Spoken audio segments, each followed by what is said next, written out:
Chers amis, bonjour. C'est dimanche aujourd'hui, le 22e du temps ordinaire. L'évangile est un extrait du chapitre 7 de Marc. Nous sommes le 29 août. Installez-vous bien. C'est parti pour un autre épisode de la halte spirituelle pour la journée. L'histoire n'est pas le passé, c'est le présent qui regarde le passé. En plaçant les pharisiens sous nos yeux, tant dans d'autres lectures que dans celle d'aujourd'hui, la liturgie nous appelle clairement à nous voir en eux.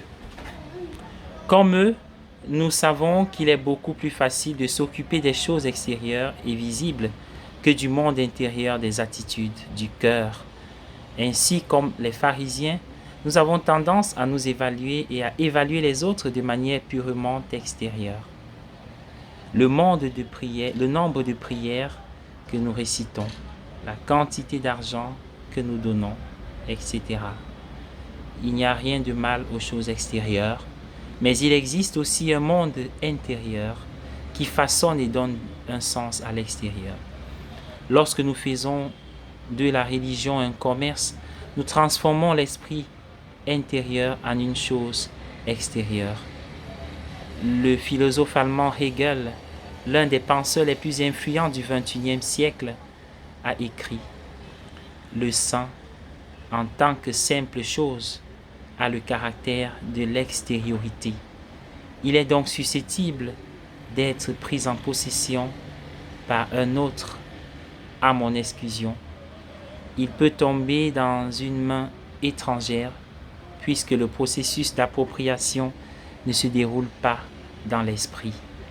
La plus grande des bénédictions, dit Hegel, des bénédictions humaines, est donc considérée comme étant entre les mains d'autrui.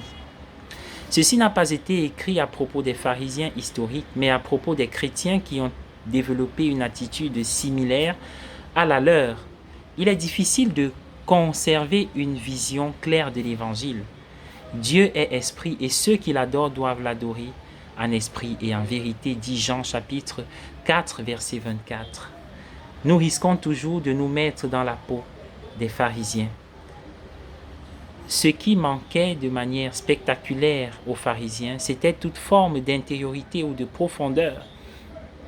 Leur esprit était tourné vers l'extérieur, vers les règles et la casuistique.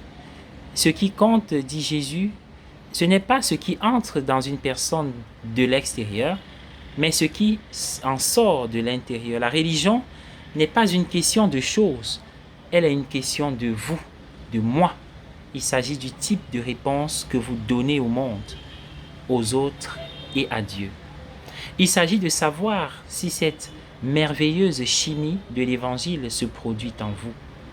Le genre de chimie qui peut transformer les mauvaises choses en bonnes, les malédictions en bénédictions, les souffrances en prières. L'esprit de foi est difficile à garder en vue à tout moment et pourtant il est destiné à tous les temps. C'est la sagesse la plus sublime, mais elle est censée être très pratique et ne peut pas être seulement une philosophie, une façon de penser. L'une des façons d'y parvenir est d'identifier la religion à quelques pratiques très visibles. C'est ce qu'ont fait les pharisiens et d'autres à l'époque de Jésus. Et c'est une tentation constante pour nous-mêmes. Bon dimanche à tous. Que le Seigneur nous bénisse.